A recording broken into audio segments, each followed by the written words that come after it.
This is the Lone Crater YouTube. We hope this video helps. You begin by preparing the phone and charger. This is why alignment and power matter.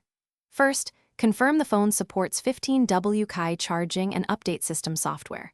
Then connect a Qi-certified pad to an 18W or higher USB-C PD adapter so the pad can negotiate fast charge.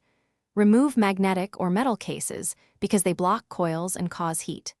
Once done, place the phone centered on the pad and wait for the charging indicator. This prevents slow or intermittent charging. You now optimize how the phone receives power and understand why each step impacts speed. Monitor the pad LED or on-screen icon to confirm a proper connection. A green or steady light means stable Qi. Keep the phone and pad flat because tilt reduces coil coupling and lowers wattage. Also avoid charging in hot places. Heat throttles charging to protect the battery. If you see slow charge, lift and recenter the phone. That simple move often restores full 15W performance.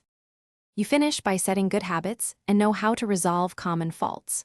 Stop routine wireless charging around 80 to 90% to extend battery lifespan, but charge fully before long trips. If charging fails, swap the USB-C cable or adapter first, then try another certified Qi pad to find the bad component. Make sure no debris or metal is trapped under the phone, disable battery saver which can limit charging, and reboot the phone, simple steps that often fix connection issues. Thanks for watching. Consider subscribing if we helped you.